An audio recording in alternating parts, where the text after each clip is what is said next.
Hello and welcome to Real Cheating Story.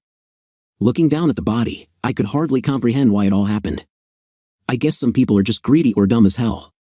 Not long ago, I was an extremely happy man with no problems, running a company that made good money. Actually, it made great money, thanks to government contracts.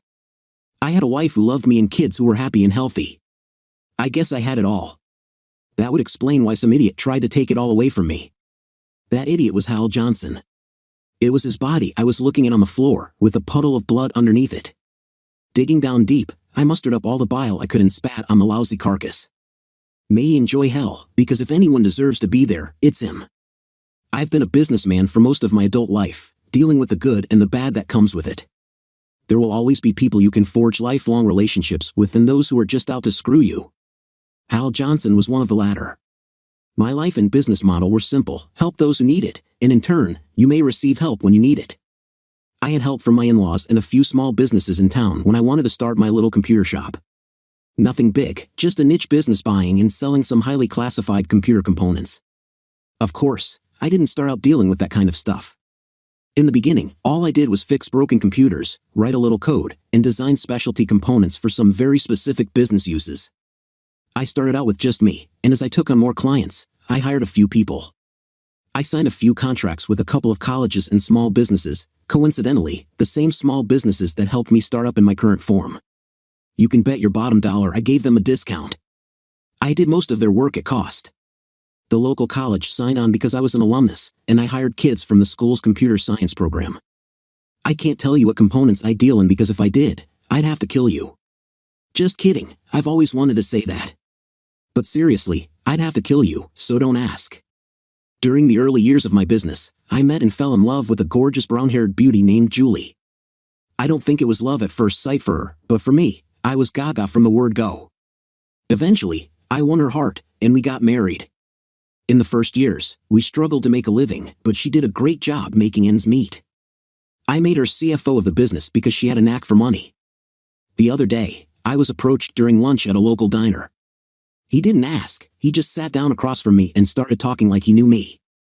Now, I don't get shaken up easily, so I let him do his thing. He talked about how he could help me make loads of money and keep it out of the government's hands. After a few minutes of him talking, he sounded more like an adult from a Charlie Brown cartoon. I didn't miss a bite. I really like the diner's open-faced roast beef sandwich with gravy, gluten-free, of course. After he finished his spiel, I sipped my coffee and looked at him.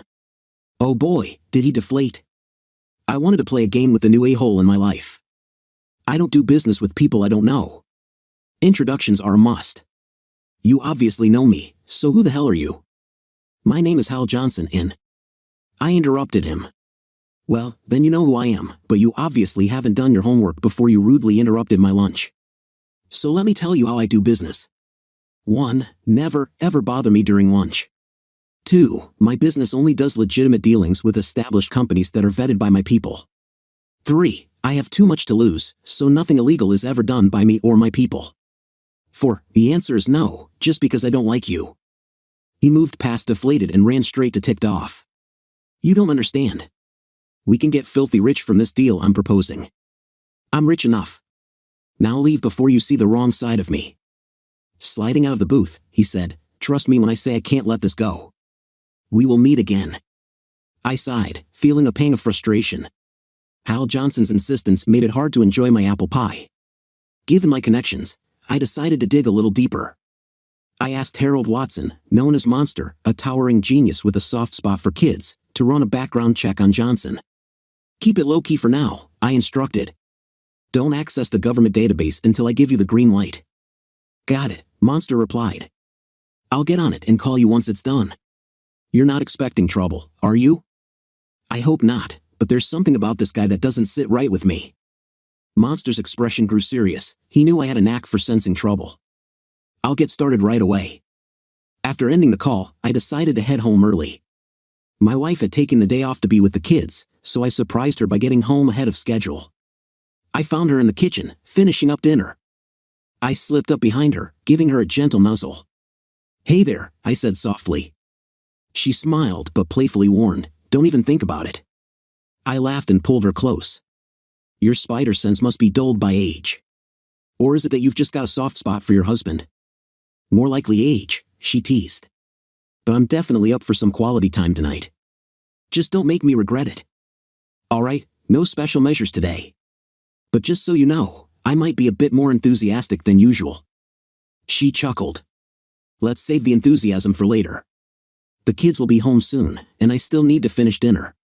With that, I raced up the stairs, peeling off my clothes as I went. By the time we reached the bedroom, she was down to her underwear, and I was still in my clothes. Seeing me struggle, she grinned. Since you're taking your time, she said with a playful glance, I'll get things started. She teasingly began to undress, and I couldn't help but be captivated. But her challenge snapped me into action, and I quickly joined her. We enjoyed a passionate moment, both of us completely absorbed in each other. I love you, I said, catching my breath. Your happiness means everything to me. I love you too, she replied.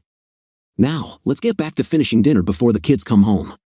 The kids got home from their school activities, and we had a nice sit-down dinner. With our kids growing up and our business always demanding our time, we seldom have time for this, but when we do, it's always a great time. We cleaned up after dinner and went to bed.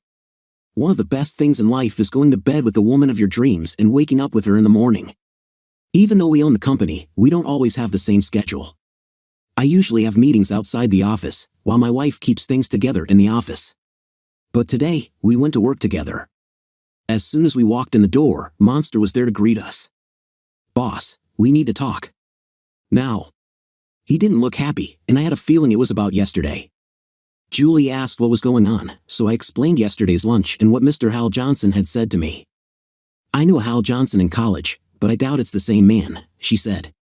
But as she spoke, she had an unsettled look on her face, and the tone in her voice disturbed me. I gave her a look. What? She replied. Now, looking at Monster, I said, tell me what you found out after we get into my office. We entered the office and closed the door. Okay, what's got you on edge? I asked. Boss, from what I can find about this guy, he has some connections to organized crime, and it seems he owes these guys some money.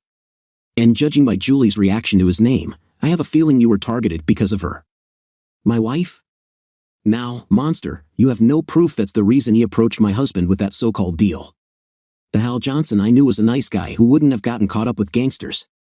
Julie, I checked him out. He's the same guy you dated in college. How many Hal Johnsons went to the same college at the same time as you? And he is involved with organized crime. Sorry, boss, but I got into the Fed's database even though you told me not to. I had to confirm things. That's okay, Monster. I looked at my wife. Julie, you are obviously more involved with this guy in college than I'd like, and I think you're letting some fond memories cloud the present reality. You and I will talk in a moment about your history with your man. She gave me a look, and I turned back to Monster. I think it's time to notify the feds and tell them about our new friend. I already did. Sorry, I called them before talking to you, but with our government contracts, I really didn't have a choice. They started their investigation as soon as I called. That's fine. Now you understand why I count on you so much. Thanks, boss. I'm going back to work on this guy. I really have a bad feeling about all of this. Go do your thing, and thanks. Turning my attention to my wife, I said, okay, spill it, honey. There's not much to say. We dated in college. He was a nice guy, and we had fun together. What kind of fun? Well, you know. She couldn't look me in the eyes. Julie, you are my wife, and I love you more than you could possibly imagine. It was love at first sight for me, and yes, I know it wasn't so much for you. But now is not the time to hide things from me. I get it, you screwed the guy in school. But if you still have feelings for him, you better tell me now. Honey, the only feelings I have for him are memories from a different life. Really? Then do you want to explain the look you had on your face after you heard his name? I could see her getting uncomfortable. Honey, what you and Hal had was nothing. Are you jealous? Hal and me? Jealous? Envious? Mad as hell? You're damn right. I hate not being your first. I love you that much. You are my life, and right now, the connection between you and this guy disturbs me greatly. Even after the information Monster gave us, it seems like you're defending your old boyfriend. Why do you still have a connection with this guy? I need to know because if there is, you better tell me now. Now she was beginning to look upset. Honey, I haven't talked to Hal since school. We broke up back then. He was upset about it, but it was his fault because I caught him cheating on me. That's all? Really? You said he was a nice guy, but he cheated on you. Is that your definition of a nice guy now? Are you holding back on me about anything? No, honey, I'm not.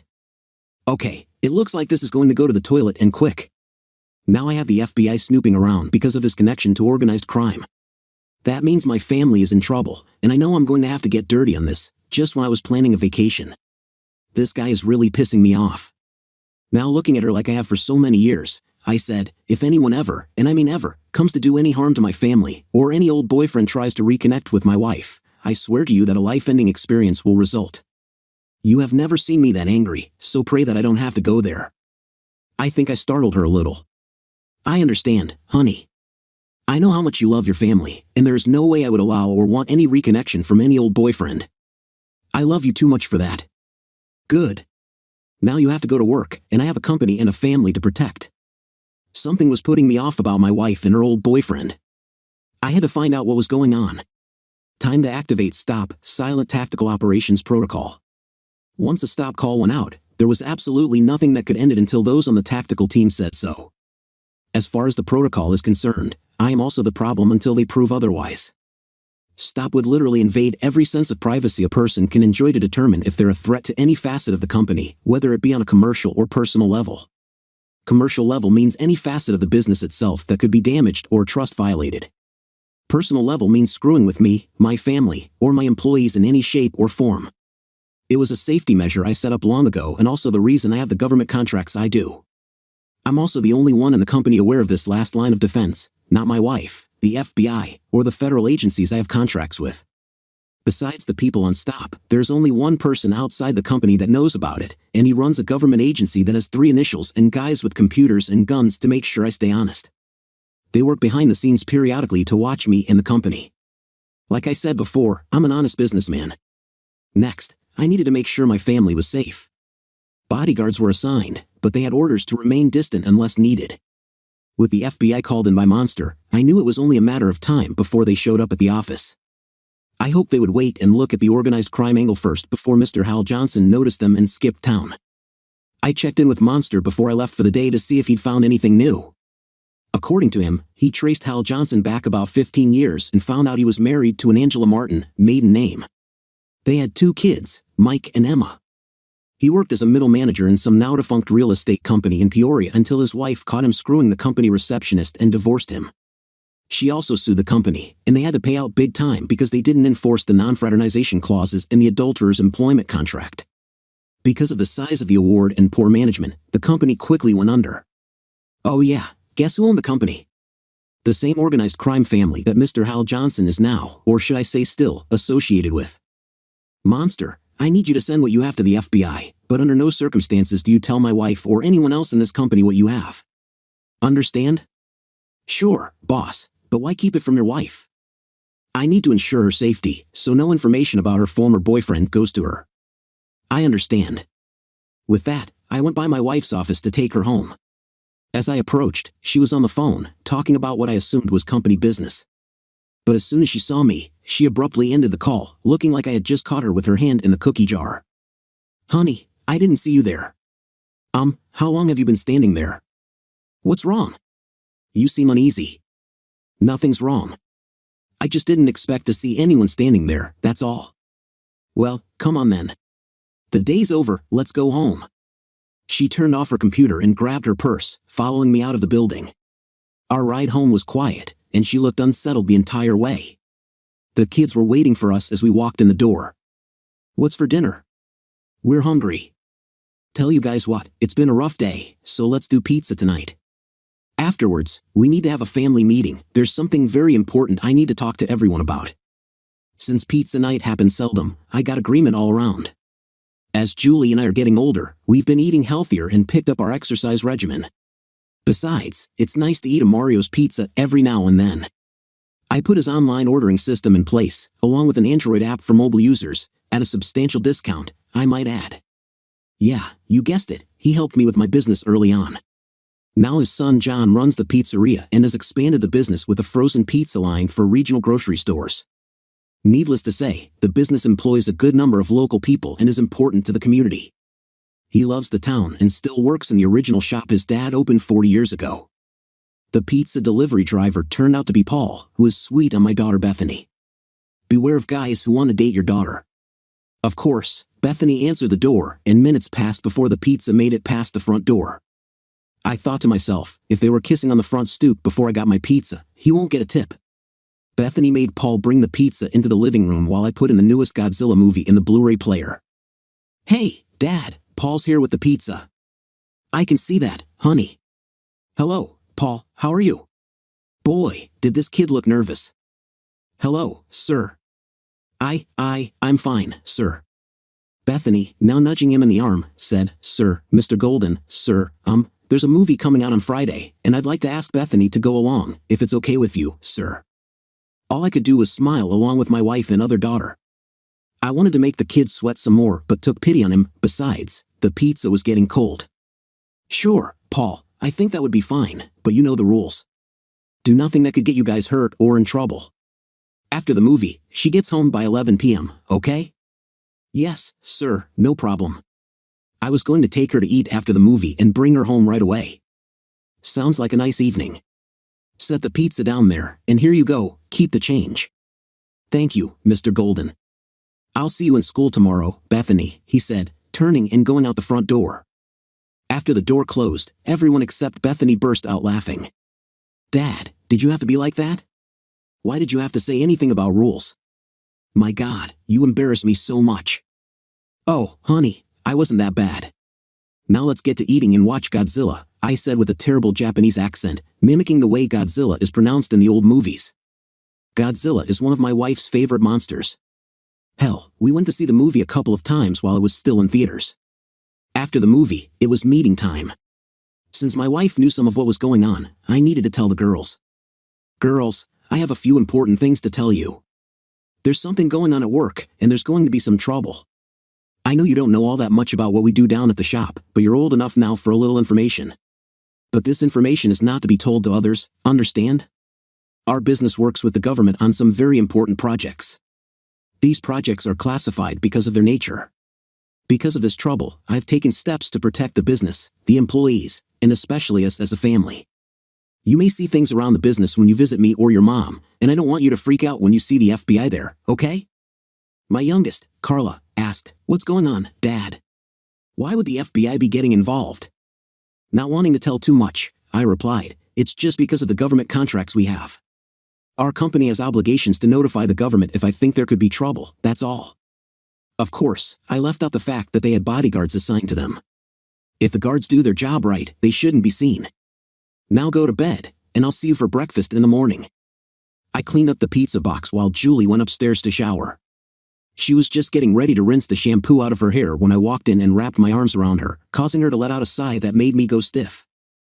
"I don't remember inviting you in here, mister. Just conserving water, my beautiful. Aren't you on the local water conservation committee? And your campaign to reduce water usage is in full swing. Well, I'm doing my part to save water like a responsible citizen and trusted business owner, as the community requires.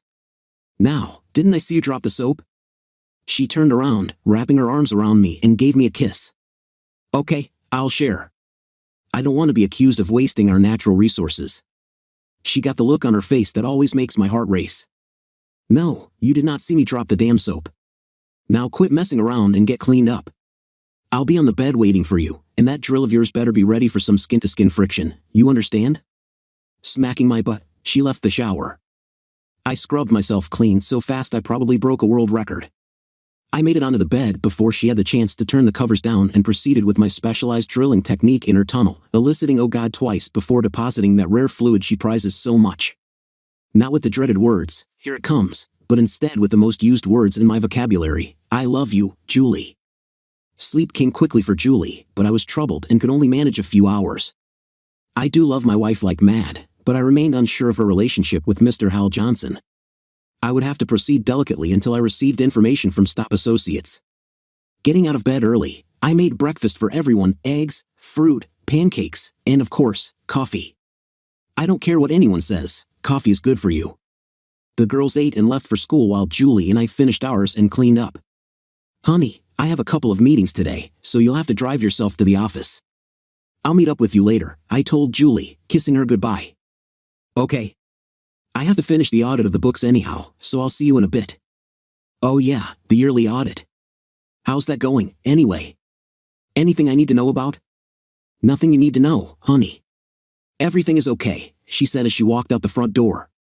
She didn't seem terribly convincing to me. Getting in my car, I made the first call. Leighton, have the first report. As you already know, protocol requires your investigation to be conducted first. The intermittent investigations in this requested review prove no coercion or deceptive behavior on your part, and you are deemed cleared for information release. You may proceed. Stop associates are in place and are conducting the internal reviews as we speak. All reviews of internals will be completed by noon today. External review of the FBI agents and others will be completed by this time tomorrow. Very well. Has he been alerted? Yes, sir, he has. He is expecting your call. Thank you. You can expect my follow-up call at 12:15 hours. Any other time, or if you do not hear from me, initiate DAP, destroy external attack protocol. Understood. I expected the next call would be less formal. Hello, Mike. It's me. I was expecting your call. How bad is it? I'll find out after lunch, but I think it's bad. She's hiding something. You sure? Afraid so. What it is, I don't know, but I'm sure it involves her former boyfriend and is connected to that deal he pushed at lunch yesterday. Okay, how do I proceed? Keep her safe, no matter what. I don't have to tell you what to do if you get a whiff of any hint of danger. No, you don't. I have to go now. I'll be stopping by the office to check in with Monster and then going to lunch. I'm expecting an unwanted lunch companion. You be careful. I will, thanks. Mike was keeping tabs on my location with the installed GPS in my vehicle, so he was waiting for me when I arrived. He brought me up to speed on the FBI surveillance of the crime family in Peoria. I guess Mr. Hal Johnson has been in contact and has pretty much been told if he fails to make the deal with me, his little pecker will be in a mason jar before month's end. I guess they're still pissed he cost them so much money by screwing that receptionist, since it was his actions that caused the court-ordered settlement to his ex-wife. He was convinced to repay the money via a little death threat. They had no issues with his ex, she did only what any scorned woman would have done. Guess he's not doing this of his own free will, he's just trying to stay alive after making a seriously poor decision and cheating. But I don't care, my wife and business are involved. Another poor decision made by my wife's old boyfriend, I want his pecker in a mason jar just because he had her before I did. No, I'm not bitter. Also, the family is thinking that some incentive may be necessary if I don't cooperate. No specifics were recorded, but still, I'm glad I was proactive in assigning bodyguards. I thanked Monster for keeping me updated on the investigation into Hal Johnson. Remember me telling you Monster loves kids but is shy around girls? Hey, how did things go with you and Susie? You guys went out this past weekend, right? Yes, thanks for setting me up. Why didn't you tell me she was that gorgeous? Surprise. You know how I am. I made a fool of myself for the first hour, unable to speak. I couldn't help but laugh. Buddy, we warned her ahead of time about your shyness, so she knew what to expect. And trust me, she understood. Besides, her MIT doctorate in computer science keeps you two on an even keel. What? She's a geek like me? You don't know about her degree? I figured you would have discussed your similar backgrounds when you talked. She said she was a cheerleader and went to college and got her degree, but she didn't say anything about MIT. Holy cow, she's the most beautiful girl I've ever met, and she's smart. Wow. Well, we did cut dinner a little short because she joined me for a quick stop at the hospital, at the children's ward. Little Mary was feeling down, so I wanted to stop in and cheer her up. You took a girl to the hospital for a first date? You horned dog, you. Boy, did I have him blushing. Stop it, will you? When I told Susie that I volunteer at the children's ward and that Mary was down and needed cheering up, she wanted to go right then and there. How could I say no? I love those kids. I know you do. That's why you're special to us all. Did you get a second date? Yes, but with all this going on around here, I don't know when we'll get to go. Don't worry about that. She'll be working here as of tomorrow. Now looking serious, I continued, I expect you to conduct yourself professionally during working hours because I don't need any damn sexual harassment lawsuit. After hours, well, you'll figure it out. I smiled as I walked down the hall. I could hear him say, "Oh." I peeked my head in to see Julie and let her know I was in the office. "How's it going, honey?" She looked up and smiled. "Hi, honey. How's your morning going?" I just got done giving Monster a ribbing about Susie. That was fun. Oh yes, I forgot about setting them up on that blind date. It went well, I take it. He's already in love and doesn't know it. I'm sure she'll tell him when she realizes she's in love with him too. Just like you and me, huh? I didn't need to be told I was in love with you. I knew the moment I laid eyes on you. Looking down, she continued, "It took so long for you to show me any affection outside the end-of-date kiss. I gave up after 2 months of dating. I figured you weren't into me, so I quit calling. Remember?"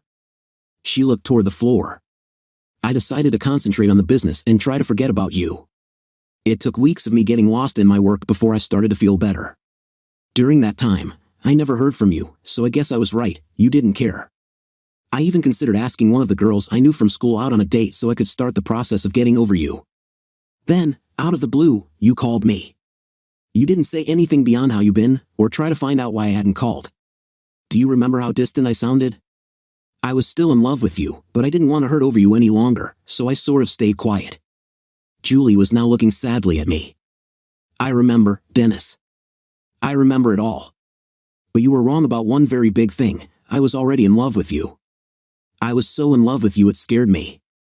I was so afraid back then. I'd never felt so strongly for anyone my whole life, and I didn't know what to do, so I held back.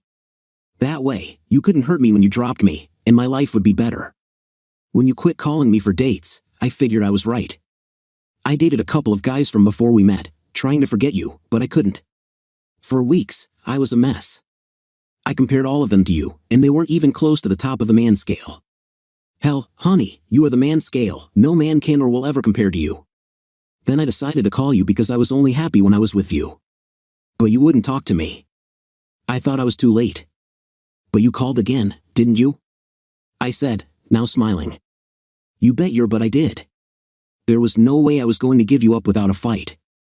I was determined not to hold back this time and show you I really did love you. The second time I called, I asked you out. Remember? Yeah, I remember. I was so excited when you asked me out I was barely able to contain myself, but I was still scared shitless. I was afraid you were setting me up or playing some kind of game, you know, the kind where you bring a geek to dinner and then make fun of him.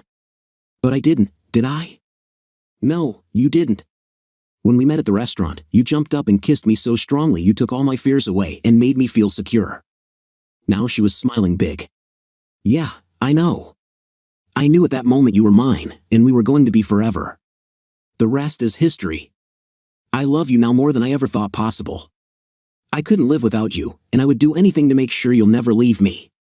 This last part sounded more like desperation than a statement of love. Honey, is there something wrong? I asked, surprised at the question. No. A little too loud and looking away. No, nothing's wrong. That is exactly what I needed. I knew there was something very wrong, and she was involved. Come here. All I wanted at that moment was to hold her and never let her go. We held each other tight, neither one of us wanting to be the first to let go. We better get back to work. Okay, she said, kissing me gently on the lips. I love you. I love you too, honey. I walked out of her office with my worst fears rolling around in my head. She's screwing her old boyfriend and trying to take my company away from me. Noticing the time, I thought to myself, lunch, this should be interesting. I already knew I was under surveillance, so I wasn't too worried about my safety. Hell, Johnson wouldn't get any deal if he put a bullet in my head, so I wasn't concerned. No, these types of people try to influence others in different ways, strong-arming, kidnapping, extortion, etc. When I got to the diner around 11:30 a.m., I found it slower than usual, so I was able to take my favorite booth and order the special. They always have good food here. I was almost done enjoying my meal, thinking the trip was going to be a bust, when he walked in and sat down across from me. At first, I was disappointed he showed up, but I quickly changed my mind. A morbid sense of curiosity came over me, and I wanted to see what his next move was going to be. Not demonstrating any emotions, I just sat there looking at him. He needed to make the first move, it was his life on the line, after all. So, have you thought any more about what we discussed the other day? You know it would be good for both of us, and we can make a lot of money." Boy, did he look nervous. "I have thought long and hard about your deal, and I think you and your deal are full of shit." He didn't even look surprised. "Come on, you're a businessman, and you're in business to make money, am I right? So, what's wrong with making a lot of money in one deal instead of a little money in a lot of deals? Who says I don't make a lot of money in a single deal? We've seen your books. We know how much money you've earned in the past 5 years and who you've made it from. I really think you could have done better with that General Dayton XS deal last year." Now I was really interested in his next statement, especially since I know who controls the books. "Who showed you my books?" "Who do you think?" "Your wife." I was just about to reach over the table and strangle his little neck when I realized the time, 12:10 hours. I wasn't ready for DAP yet. "So, look, all I want to do right now is squeeze my fingers around your neck until you turn blue. And with the way things work in this town, I'd probably get away with it. But frankly, I don't feel like ruining my lunch. I think it's best if you leave right now, or the next few hours for you will be very painful, immediately followed by you delivering a message to Satan up close and personal, if you get my meaning." That shook him up a little. "Okay, I understand the shock of finding out your wife betrayed you in more ways than one, so I'll give you a little more time to find out you have no choice." "What do you mean, my wife betrayed me in more ways than one?" Now the creep was smirking. "I've had her recently," he said, wiggling his eyebrows at me. His nose will heal, but it will take a team of doctors' hours to put it back in place. But if his words had any truth to them, my heart would not heal. As he stumbled out of the diner door, the others inside just looked on in disbelief. I had never even raised my voice in public, let alone punched someone. I threw a $20 bill on the table and walked out, looking at no one. Once outside, I realized my hand was torn up and bleeding. I must have hit him harder than I thought. I was surprised the pain hadn't registered yet. Inside my car, I made the call just before 12:15 hours. "Report, please." "Are you all right, sir? We've had a report from your surveillance of an altercation. Do you need assistance?" "No, please give me the report on the internals." There was a slight hesitation. "Very well, sir. The internal reviews are complete as promised, and no threats have been found, except we discovered unusual activity within the accounting department. It appears an unauthorized release of detailed company financial records was sent out by email. However, as you know, the audit is not scheduled for another 3 days. The information was released 3 weeks ago and involved more than necessary for the type of audit planned. We are aware that your wife is in charge of the department. We are intensifying the internal review of her activities. The information was downloaded at an internet cafe 50 miles from here. The external reviews are ongoing, and as expected, we will be ready for you tomorrow at 12 o'clock hours. Is there anything else?" "No. Second step stop protocol will be implemented since a principal of the company is now suspect." "Understood. I will be making contact with that principal in a few minutes. If you do not hear from me by this time tomorrow, DAP is authorized." I ended the call and walked into the office, only to find my employees staring at me in shock. I had forgotten about the blood on my hand from the altercation with Hal Johnson. "What's everyone staring at? Get back to work." My stern tone caught them off guard. It was unusual for me to speak so harshly. Realizing this, I softened. "Sorry, everyone. Just carry on with what you were doing." One of the office staff asked if I was okay. "Yeah, I'm fine. Just get back to work, please." I made my way down the hall to my wife's office, dreading the conversation ahead. If Hal's claims about him being involved with her were true, it would be devastating. Fidelity was a core value for me, and I held my marriage vows in the highest regard. As I entered her office, her eyes widened with concern when she saw me, noticing the bloodied and swollen state of my hand. "Oh my God, what happened?" she asked, rushing to my side. "Is it true?" I asked quietly. "Is what true?" she replied, looking increasingly worried. "You and your old boyfriend." "Damn it!" I shouted, my frustration echoing down the hall and drawing curious glances from other employees. "Hal? I don't understand. What are you talking about?" "Stop pretending, Julie. You know exactly what I mean. Either you start talking, or my next call is to a divorce attorney." "What? An attorney? For what?" "For our divorce. That's what happens when a husband finds out his wife has been unfaithful." In a moment of raw emotion, she slapped me hard. I stood there, heartbroken, as tears began to well up in my eyes. I slumped into a chair and broke down, overwhelmed by a deep, aching sadness. I thought you loved me. Why would you do this to us? Why? I choked out between sobs. She stood there, speechless, her face a mask of disbelief as she watched me unravel. Why, Julie? Why wasn't I enough for you? I love you so much, and now I find out you were with him. Don't worry about him, though. He might be disfigured for a while, but if you want him that badly, I'm sure you'll overlook it. What? Are you saying I was with him? Is that how you got hurt? I know about the financial records. He told me, and my people confirmed it. Do you want to explain before I involve the FBI? Julie collapsed into the chair opposite me, tears streaming down her face. Dennis, I'm so sorry. I had to send those records. They were threatening me. I had no choice. They were threatening you? Threatening you to be unfaithful? Explain why you'd throw away everything for him. I didn't sleep with him, I swear. He tried, but I didn't let him. Please believe me. Then why did he say otherwise? He said that to manipulate you. I never betrayed you. I'd rather have died than let him touch me. What about the financial records? That's what started all this. Julie's tears continued to flow as she tried to explain, her voice cracking under the weight of her emotions. You know you weren't my first, and that I was with Hal in college. I regret all of it now. God, how I wish you had me first. Hal was a terrible lover, all he cared about was his own pleasure. I was only with him a few times before I caught him cheating. What I didn't know was that he had hidden cameras in his room. He has video of us having sex, and he was going to send them to you if I didn't cooperate and give him what he wanted. If what you say is true, that was 20 years ago. Don't you think I could tell the difference in how you look? You gave birth to 2 girls, for Christ's sake, and you're 20 years older. Don't you think I could tell the difference? I know every inch of your body. I know how it looked then, and I sure as hell know how it looks now. Damn it, he was going to put it on the internet. You were going to get them after he released them.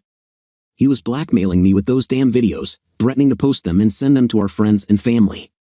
It would have ruined our reputation. Don't you see? Don't you think your reputation could be restored after the truth came out?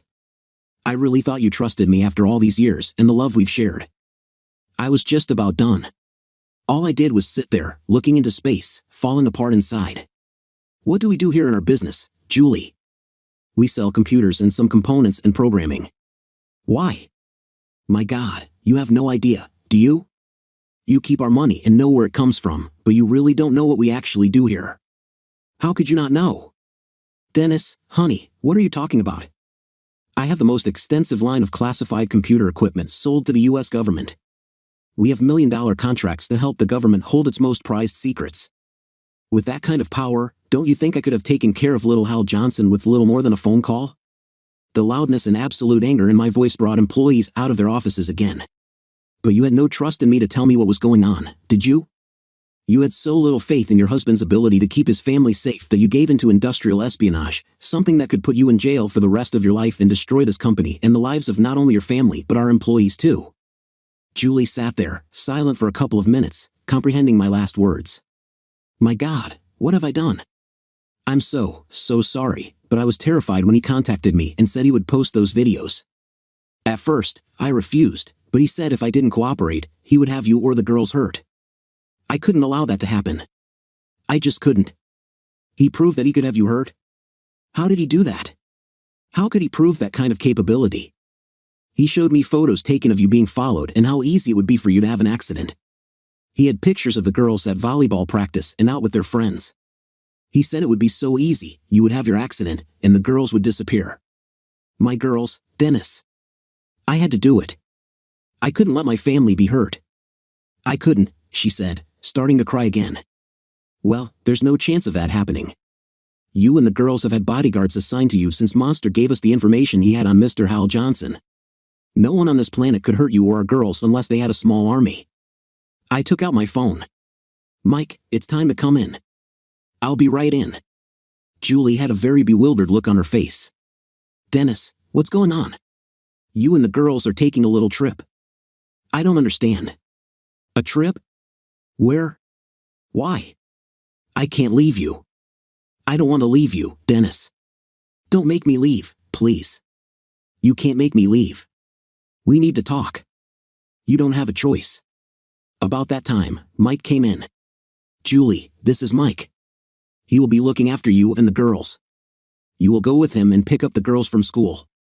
You will do exactly what he tells you to do when he tells you to do it. I'm not leaving you." "Julie, listen. You have no idea how close you have come to destroying everything we have. Our marriage, our family, and our business will be taken from us if I don't act accordingly in the next 48 hours. I'm leaning toward believing you when you say you have not been screwing your old boyfriend, but not coming to me when he contacted you, and your release of our financial records could destroy this company and everyone with it. If you want the chance to remain my wife, you will go with Mike and do what I say."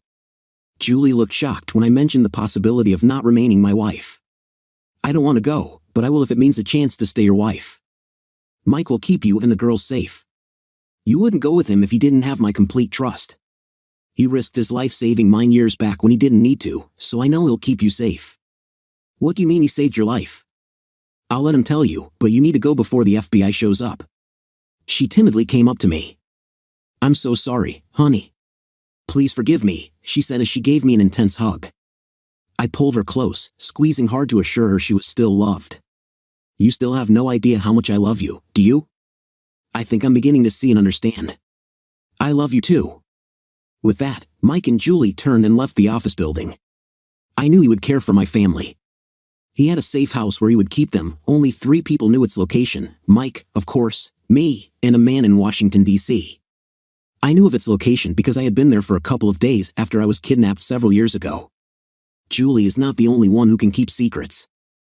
I was on a business trip in the capital when I was invited to spend a couple of days relaxing in the George Washington National Forest by one of the government contract negotiators whose family owns a cabin. The cabin had been in his family for over 50 years. Jack Murphy was a good guy, and I had dealt with him before. I agreed as long as he gave notice to his boss and the ethics officer of his agency. He agreed that was a prudent move and did so. I'm an honest businessman, and no way would I want to lose a government contract due to impropriety. I definitely needed some rest, so I decided, what the hell? I rented a car and drove myself using the directions the negotiator gave me.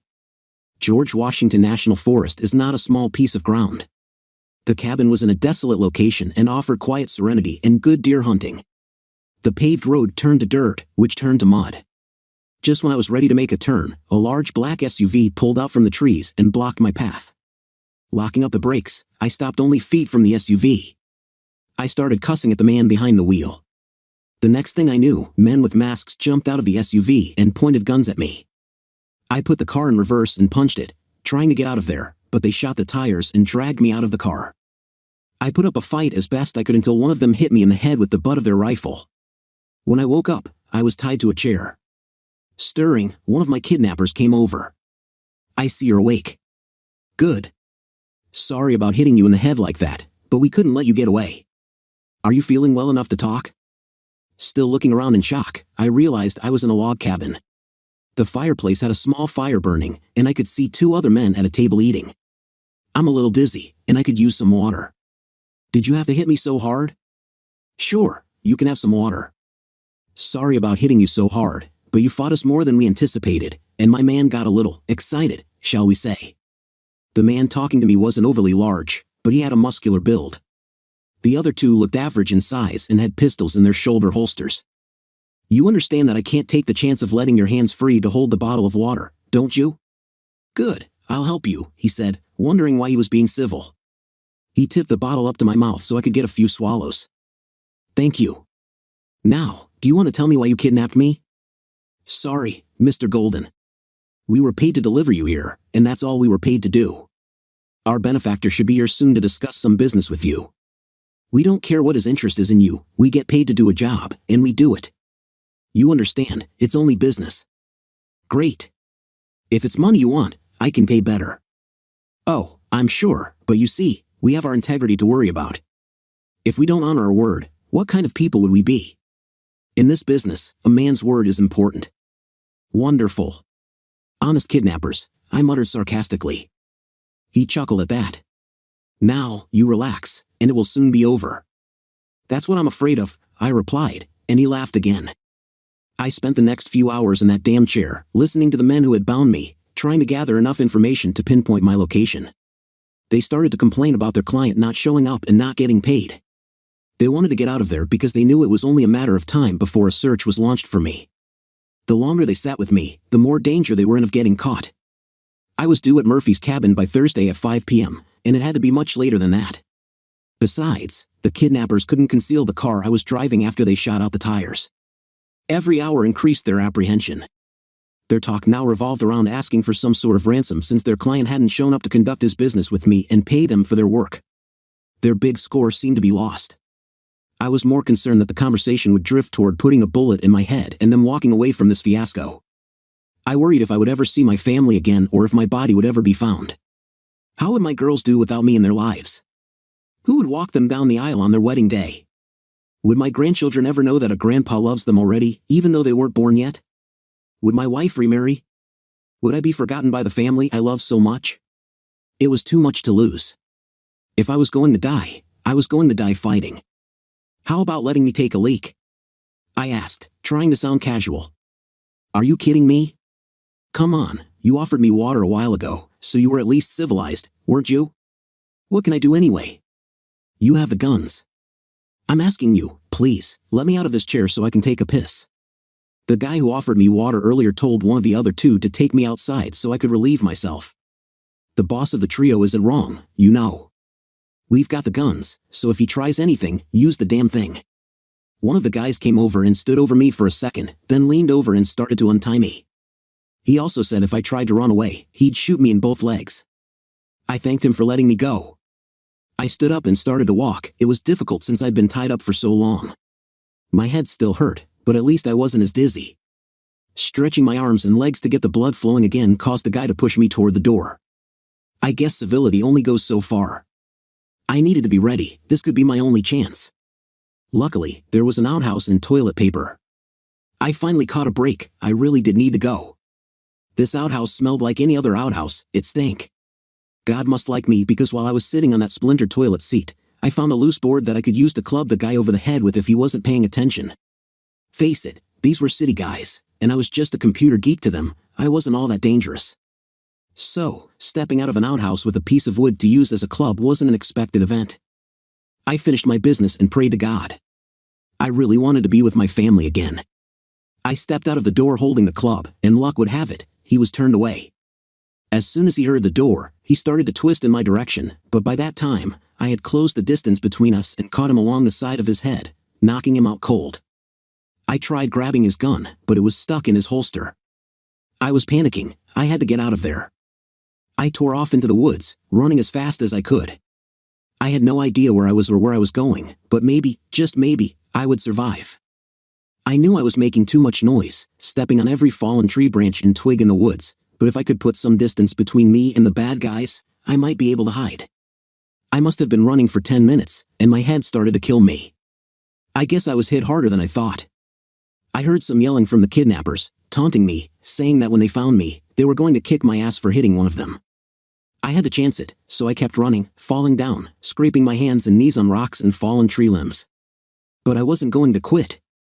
The pain in my head was increasing, making me feel dizzy, but I kept going.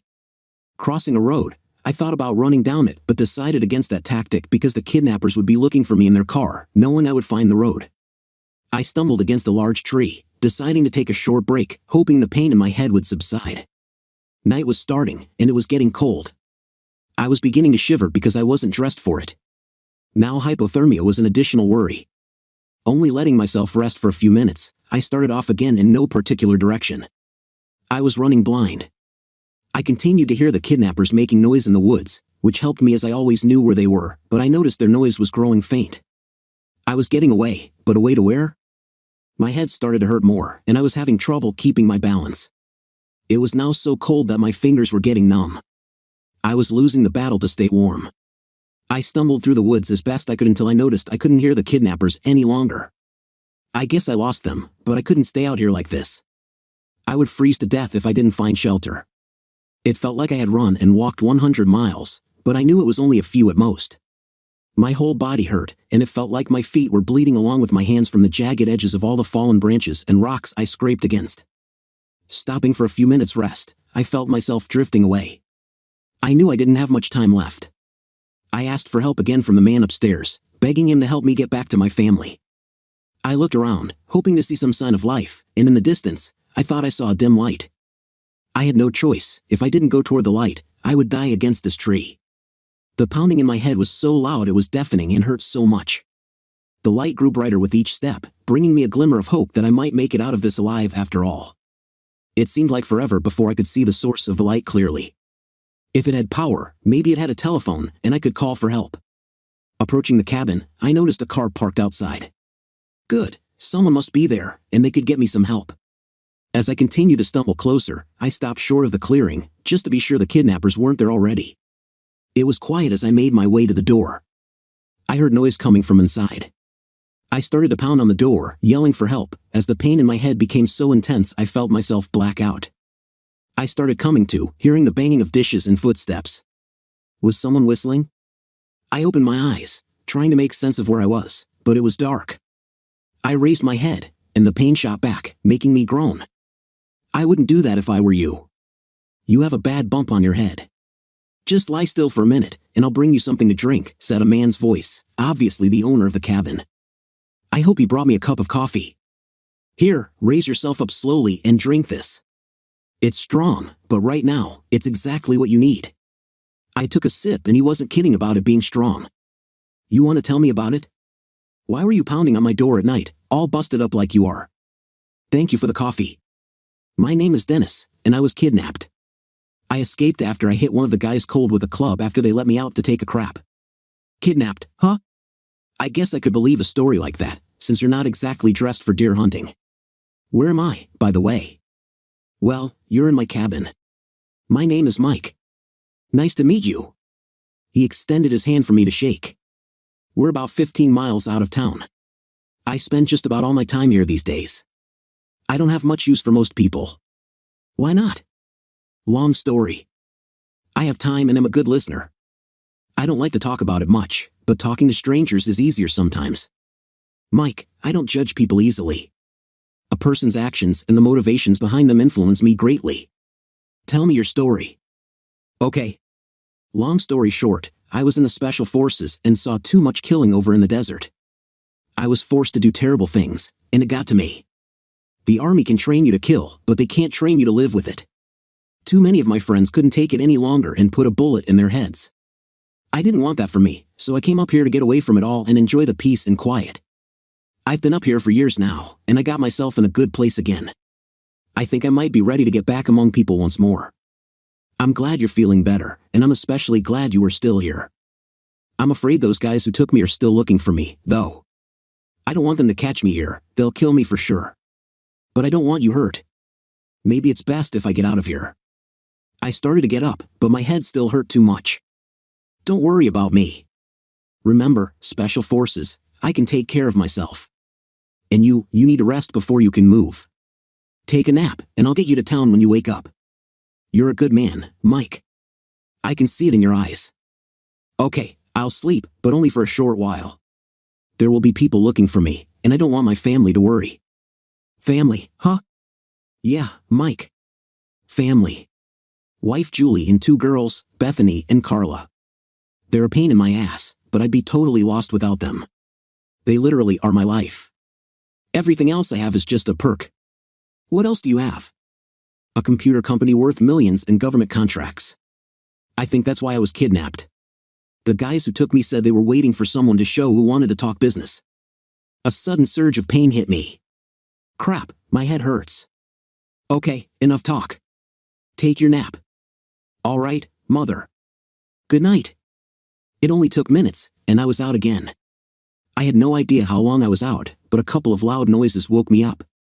I couldn't see Mike anywhere inside the cabin, so he must be outside now. I was getting scared. Looking in the rifle case, I noticed one rifle missing. Something bad was wrong. Grabbing the .30-30 still in the case, I chambered around and slowly opened the door a crack. Looking outside, I spotted a familiar dark-colored SUV. They found me. Where's Mike? He must have confronted those bastards. I knew I should have left earlier. Now Mike could be hurt. The loud noises could have been gunshots. I opened the door a little further, listening, hoping Mike was okay. Stepping outside, I thought I heard talking around the backside of the cabin. Walking as lightly as I could, I moved to the corner of the cabin, trying to understand what was being said. Peeking around, I saw the kidnapper who had offered me water standing over a prone Mike on the ground. In the distance, I saw the other two on the ground. Did Mike kill them? If so, why is he still alive? The bad guy was asking questions about me. From what I could hear, they took the chance I was here and didn't take too kindly to Mike's not answering any questions. When one of them tried to force him to talk by pointing a gun at him, Mike's instincts kicked in, and he dropped two of them. The last guy hit Mike over the head and was getting ready to finish him off but still wanted his questions about me answered. Walking around the corner, I raised the rifle and aimed at the man. I wasn't going to let him hurt Mike looking for me. Needless to say, he was startled to see me there, pointing a rifle at him, and he was stupid enough to raise his pistol in my direction. I fired, hitting him in the shoulder. I didn't want to kill him, I still needed information about the individuals who hired him to kidnap me. Rushing over to Mike, I crouched down, asking him if he was all right. Mike confirmed he was okay except for headache from where he was hit but otherwise fine. I helped Mike to his feet, having him lean against me until he got his bearings. Saying he was okay, we paid attention to the guy lying on the ground. You've got a choice. Tell me who hired you, and we'll let you live. Or I'll kill you here and now. Your choice, I said, putting the muzzle of the gun against his head. Oh yeah, he talked. He spilled his guts about who hired him. Since he was never paid, he had no reason to keep his word. A certain group of domestic individuals with connections to foreign corporations wanted me to play ball regarding the computer equipment I sell to the government. Okay, I didn't kill him, but Mike offered his own payback in the form of some fine-tuning to his lower extremities. Oh, and he'd have a bad shoulder for the rest of his life, courtesy of me. So we both got payback. I heard that the doctors fixed his knees almost as good as new, and years later, he was walking without a cane. We made a phone call, and with the FBI camera running, both Mike and I spent a few days in a secure hospital recuperating from our injuries while being debriefed by the feds. Because of the sensitivity of the computers I sell and the foreign corporations interested in them, they kept us in the same room, and we got to know each other better. By the end of it, I considered Mike a friend. He was going to let himself be killed just to protect me. The man definitely has character. Since I saved his life, he felt he was in my debt when, in reality, I was in his debt. We compromised and promised each other we would always be there for each other if needed. I did get him to accept a job as a security specialist, working in the background of my company. More accurately, he is my family's bodyguard. His responsibility was to hire people to protect my family and work silently until certain protocols are activated. I made sure his people were well paid, and until now, they had not needed to be activated. The kidnapping was kept from my wife with a simple story of classified negotiations and me being a total jerk for not calling her. I knew the truth would come out sooner or later, so I'm prepared to take whatever verbal abuse she gives when she comes back. Now I had to talk to Harold since I knew what Julie had done. The damage had to be minimized. I walked into his office and closed the door. He looked up at me and saw the state I was in. Boss, I said, sitting down across from him.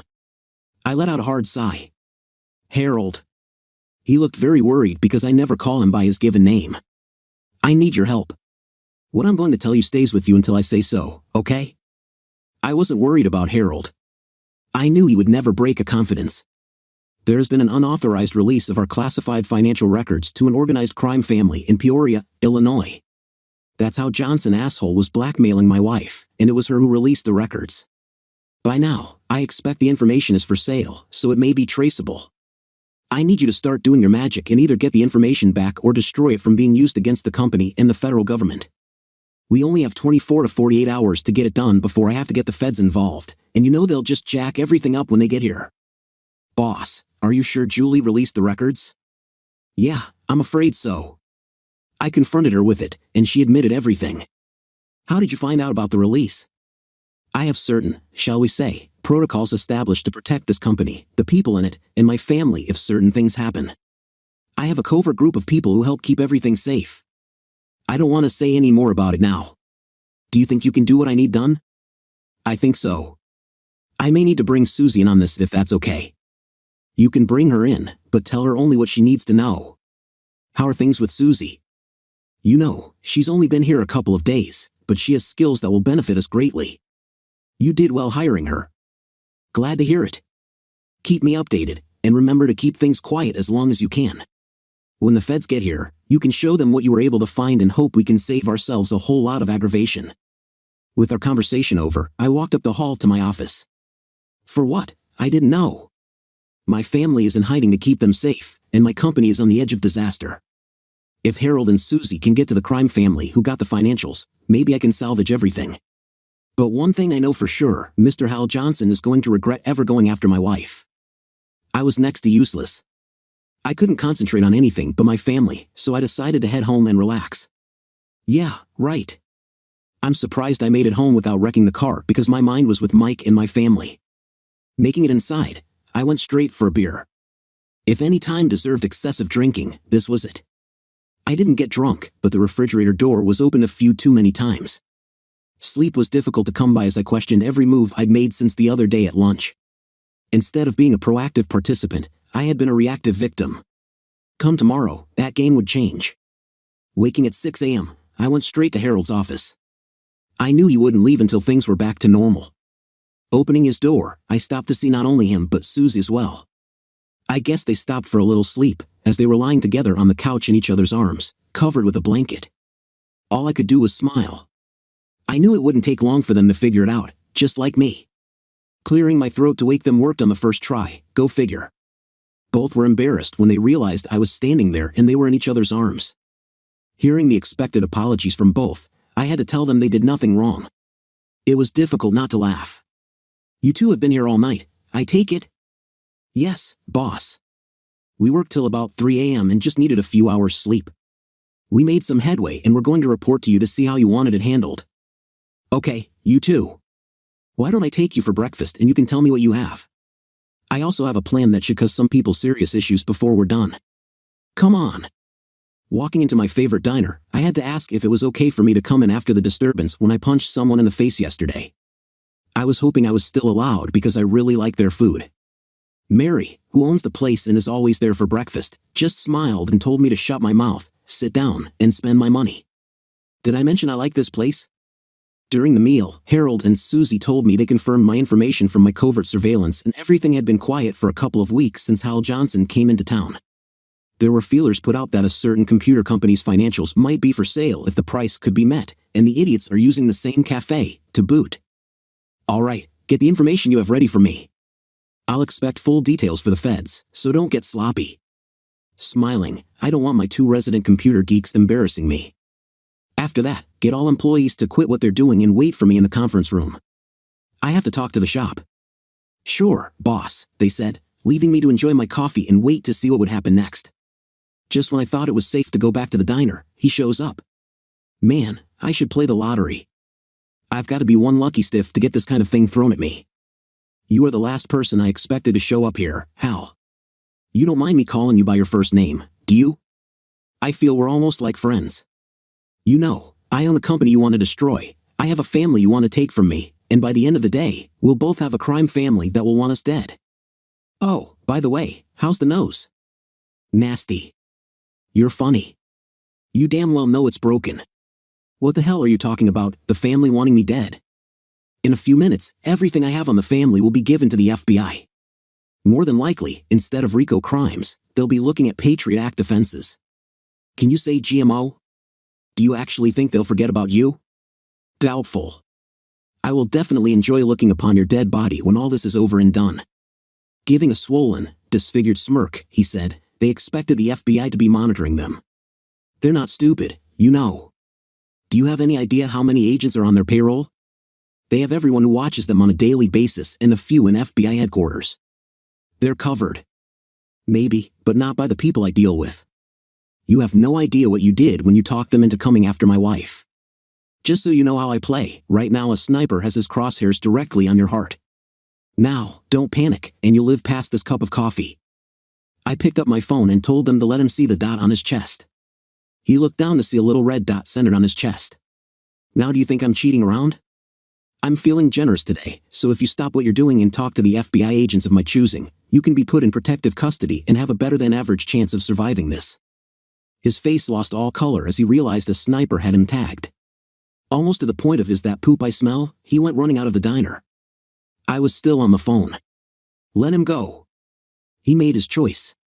Mary gave me another look for disturbing the ambience of her diner by chasing her customers away.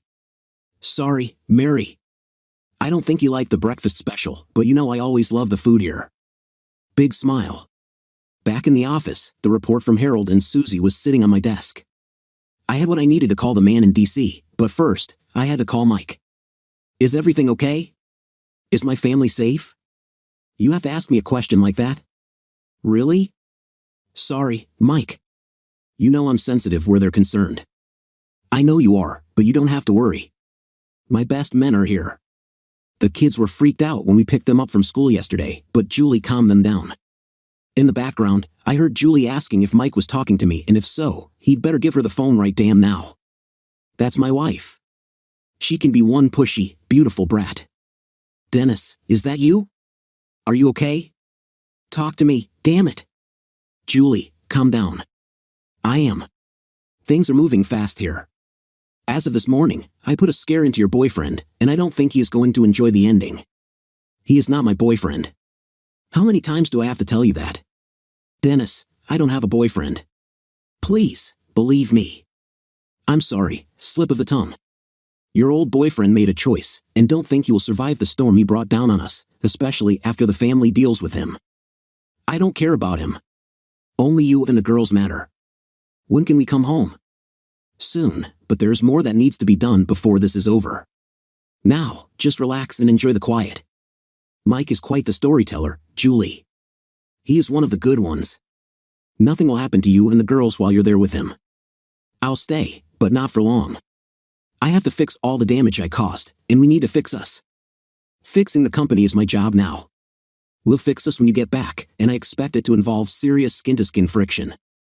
Oh, Dennis, thank you for giving me another chance, even though I don't deserve it. I love you.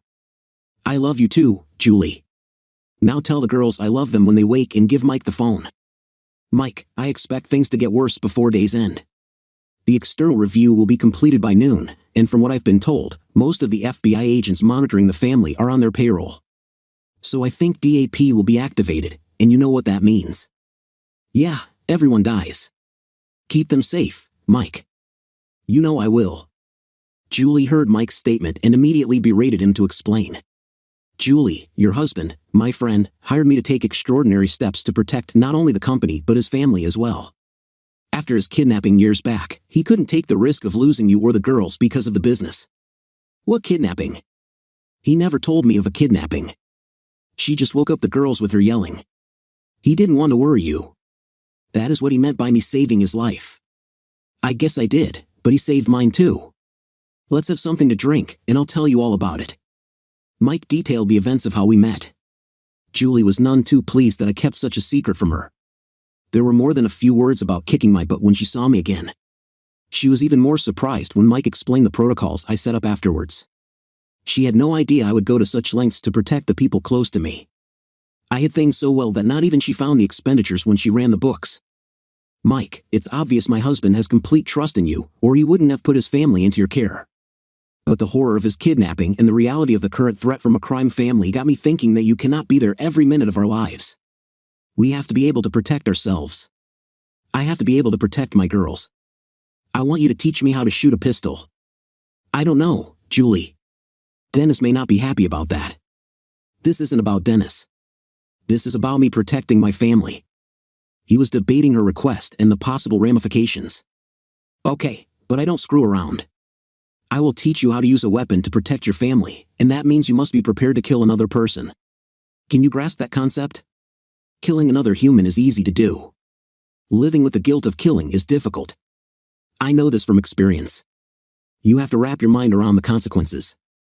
God is my witness, I would rather deal with that kind of guilt than the nightmare of burying my family because I couldn't protect them. Alright, that is what I wanted to hear you say. Now, if you want to learn how to shoot, you will do exactly as I say, how I say, and if you give me any crap, we're done. Got me? I knew the external report wasn't due until noon, but I didn't want to wait. Not with having the conversation with Hal, since he might already be giving the family a heads up. I know I'm early, but let me have it. The external report is complete, and significant problems exist with the FBI monitoring the crime family's activities. As you have been told by the subject in town, most of the agents are on the payroll of the family and have been submitting false reports to their superiors. When Mr. Johnson caught himself in debt to the family, the agents assisted them with the background investigation on Mr. Johnson's life. That's when they discovered the videos of your wife. One of the agents recognized her from a meeting in the Capitol while you were both there for contract talks.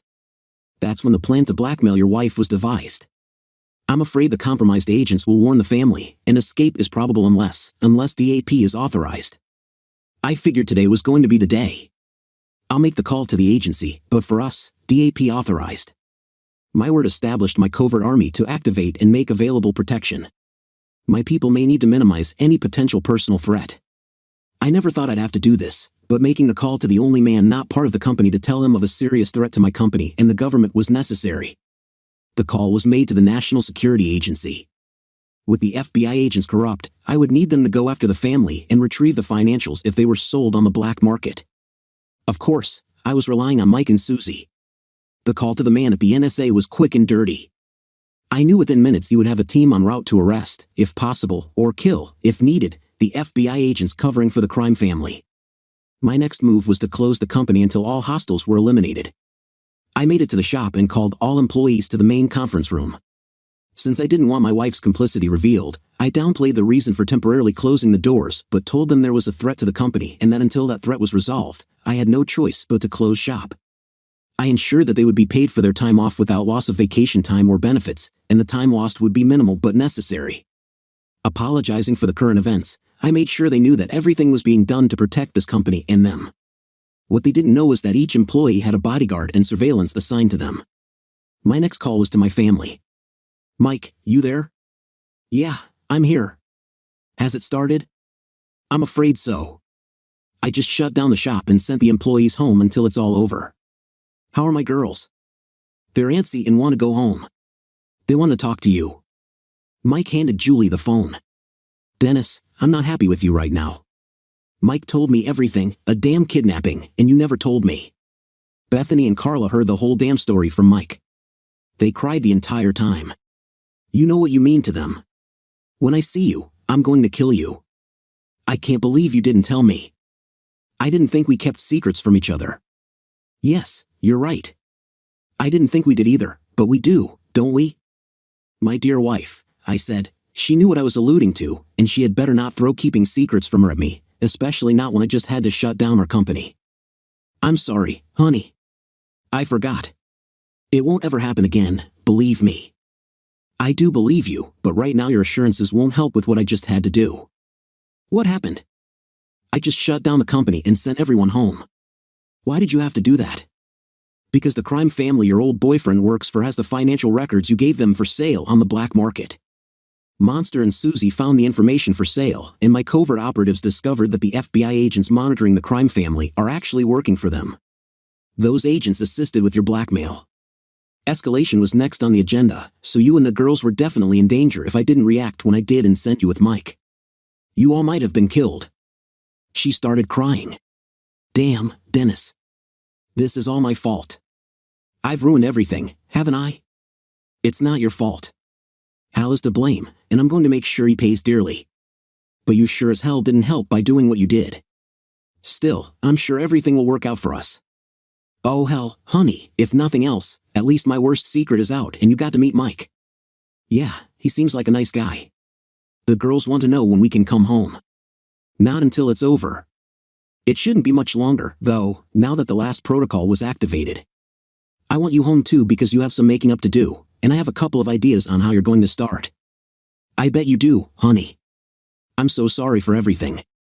I know I keep saying it, but I really am sorry. I know you are. After we get past this, we'll be okay. Now sit tight, do what Mike tells you, and give him the phone. I love you. I love you too. Mike, here.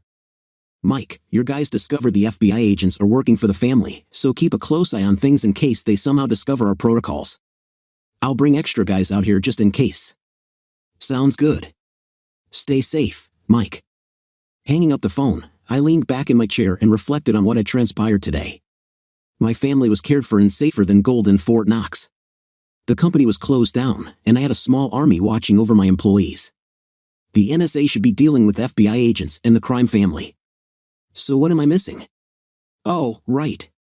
Before Hal gets what he deserves, I'll make him sweat for a couple of days. There was nothing for me to do in my office, so I walked around the building, looking at rooms void of the people who make this place successful, wondering if this was the end.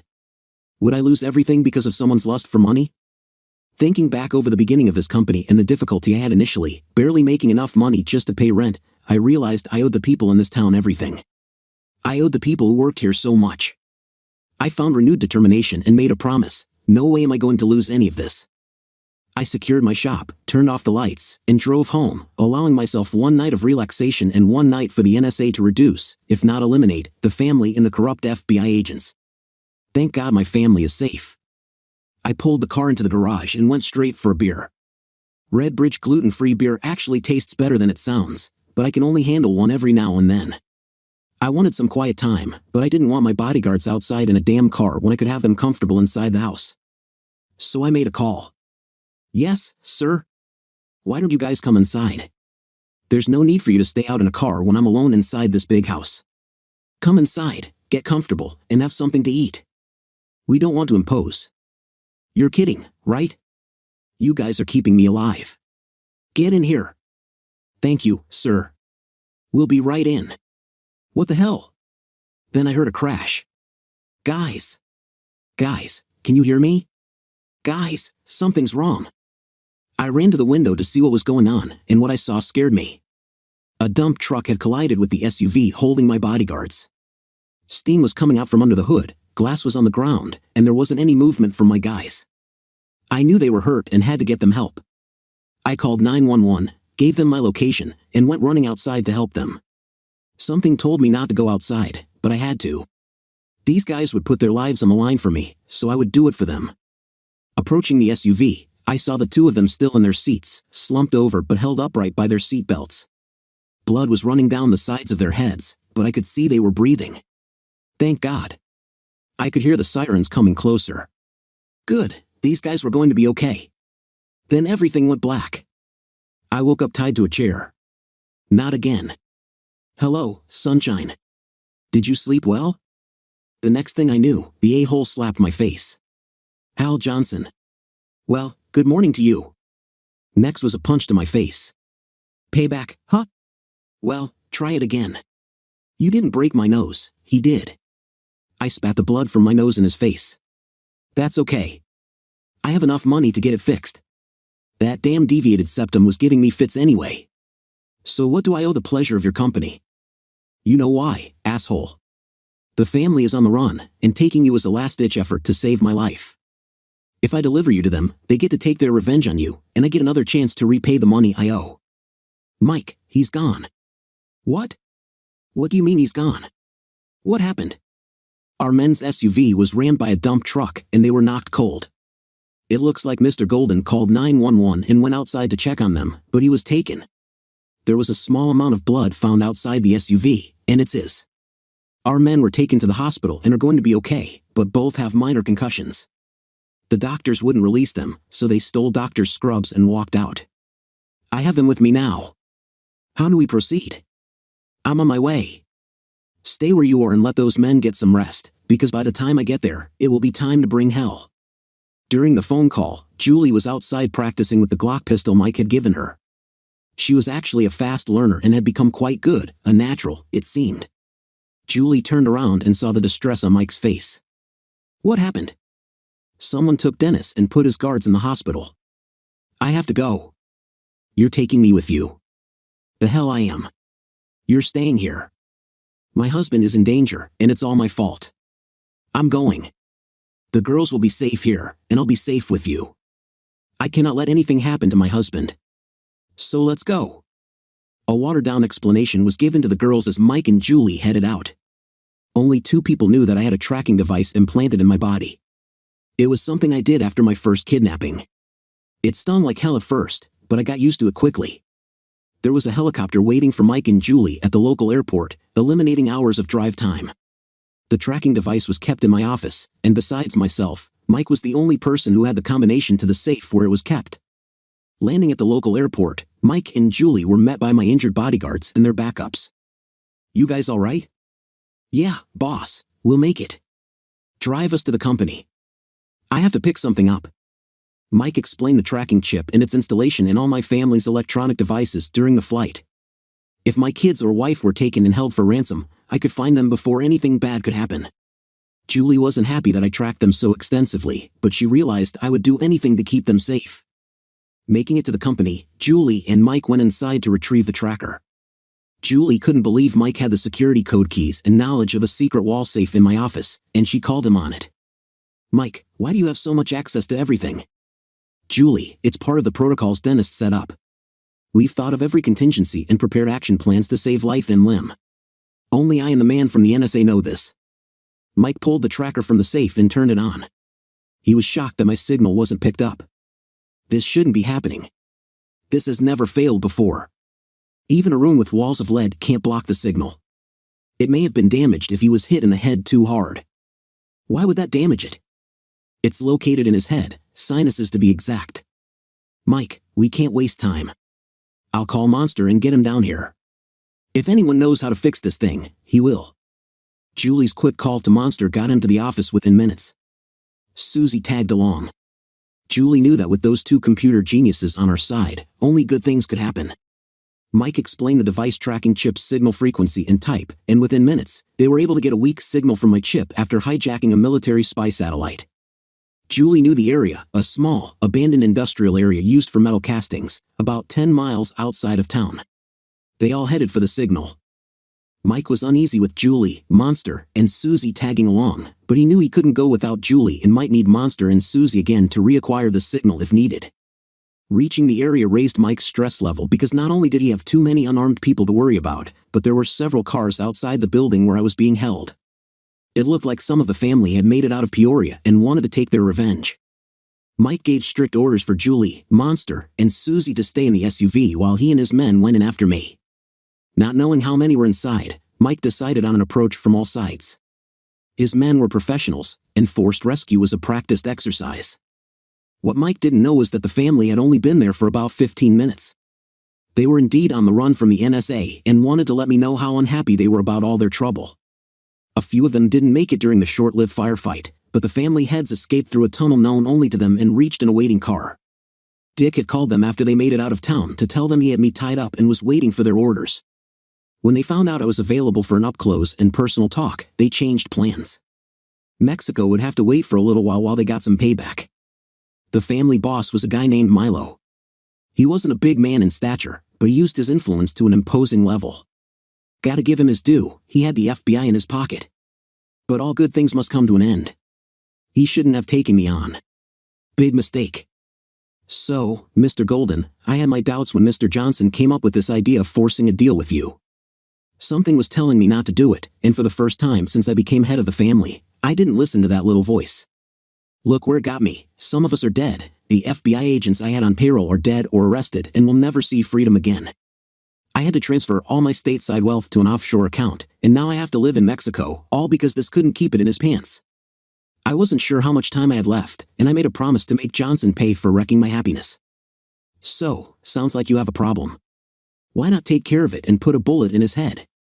Or better yet, let me do it. That way, both your problems will be taken care of. What two problems? Well, him for one, and me for two. How is killing him taking care of you as my problem? Simple. If he dies, I'll leave you alone. I'll call off the feds and allow you to live a hassle-free life in Mexico. He thought that was funny and damn near busted a gut. If you're dead, I'll have that hassle-free life anyway. No, actually, you'll be tracked down, and my private army will kill you and your family without warning or sympathy. Do you know why you're here? You're here because certain protocols were established after my first kidnapping, and because of what I do for the government, I had to agree that if I or my company were ever compromised, the protections were such that all external threats would literally be destroyed. In other words, you will die. Living in Mexico will not protect you. You will die unless you quit now and surrender. That wasn't the FBI after you in Peoria. It was the NSA. If you live, Gitmo will be your vacation spot for the rest of your life. You're bluffing. You don't have that kind of power. Well, my friend, I'm afraid I do. Also, I have a tracking device implanted in me, and it is only a matter of time before my men come in shooting. So please, put a bullet in my brain and give up. About that time, Mike and his men were in position and heard my last statement. He gave the order to enter the building and to hold fire until he fired the first shot. Besides Milo, there were another 5 men inside the small room where I was held. 3 were standing close to me, 1 was behind Milo, and Hal was away close to a door leading outside. Mike happened to come in through the door standing by. He flung open the door, hitting Hal alongside his head, knocking him down, and fired center chest at the big guy next to Milo. The others came in and shot the guys around me, leaving only Milo standing. I looked at him and smiled. "Told you so." He froze, waiting to see if he was next. There were 4 guys pointing rifle muzzles at him, deciding whether Milo would live or die. He chose. Mike put the last round in his head. Outside, Julie heard the gunshots and tried to leave the SUV. Even with Monster and Susie holding onto her, she broke free and bolted for the nearest door. Mike was trying to untie me when Julie launched herself onto my lap, crying hysterically and hugging me tightly. I was beyond shocked to see her there and was more than a little ticked off at Mike. "You and I are going to have a little talk when we get back home." "Mike, get me." "Yeah, Dennis, I know, but she didn't leave me much choice." "What, you can't control one little woman?" "Please. Like you've ever had control of her." I chuckled at that because it was true. Mike and his men were checking on the damage they'd caused to the gangsters when I heard the hammer of a revolver being pulled back. The revolver was pointed right at me. I was about to turn toward Julie to protect her when I heard 2 gunshots, too close to be from Mike and his men. "Julie!" I don't know how, but before anyone could react, Julie pulled her Glock and fired twice at her old boyfriend. The first round missed and hit the door frame behind him, but the second hit him just below his heart. He lay on the floor moaning and bleeding, asking for help. I took the gun from Julie's hand, still shocked at what she had just done.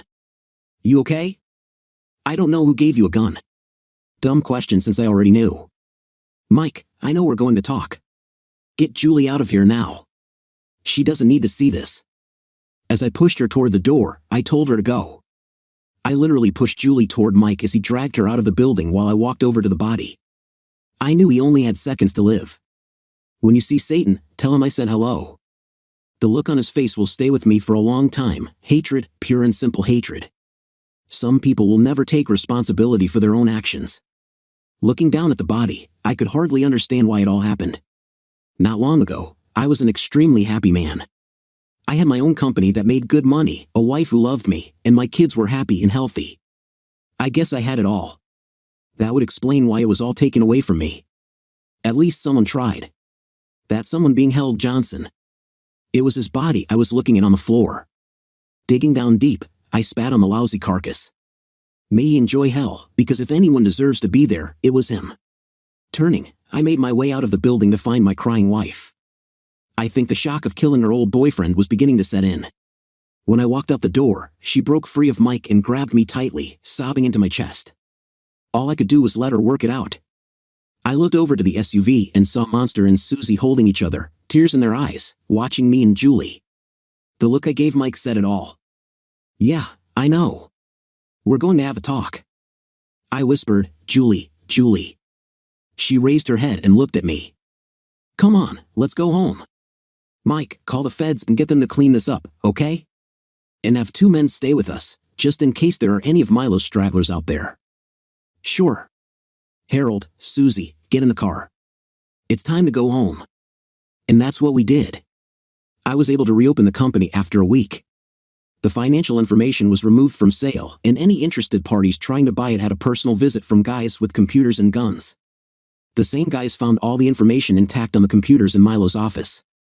Thank God Julie took it personally after I had Monster install another layer of security in the accounting department, but she realized it was necessary and forgave me. The NSA killed most of the gangsters and captured almost all the FBI agents. It seemed they didn't want to die, they were just greedy. Monster and Susie admitted to each other that they were in love and married 1 year later. For helping with saving my life, I paid for their honeymoon. They had 3 kids, 2 girls and a boy, all little geniuses just like them. They were married for 53 years before cancer took Harold. He was visited frequently in his hospice suite by a not-so-little Mary who never forgot the big man who made her smile when she was so sick a long time ago. Susie was lost without her Monster and followed him 7 months later. Mike and I did have our little talk. I yelled at him, "Don't ever do anything like that again." Then I gave him a huge hug for protecting me and my family, wrote him into my will, and gave him and his men a raise. Bethany and Carla came home, and I told them everything. They were teenage girls and old enough to be told the truth. Yeah, I was on their list for a while. Bethany continued to date Paul and eventually married him. They gave us a grandson who is the smartest child I've ever seen in my life. Carla is still trying to find her way, and hopefully someday she'll find the happiness she deserves. Julie did have nightmares about killing her old boyfriend, but they faded quickly with therapy. She had several talks with Mike, and I know the talks helped her since he had been through similar experiences. She told me many times that she gladly accepts her nightmares of killing another person because it beats having the nightmare of visiting my grave. It took a little more time for Julie and me to work past her lack of trust in me, but she saved my life, so forgiving her was a no-brainer. She remained faithful to her vows and was genuinely afraid when Dick had blackmailed her, so I know she deserved a second chance. I'm not perfect, and I know she would have offered me the same forgiveness. The pain I felt over her lack of trust and the fear of her supposed affair was harder for me to let go than I expected. She apologizes constantly, and while I accept her apologies, I don't let her off easy. She agreed that her behavior was unacceptable and that she should be punished. Her latest punishment involved a shower and a dropped bar of soap. I really do love my wife, and I thank God every day for her. Dear listeners, please share your thoughts in the comments section below, and don't forget to like, share, and subscribe.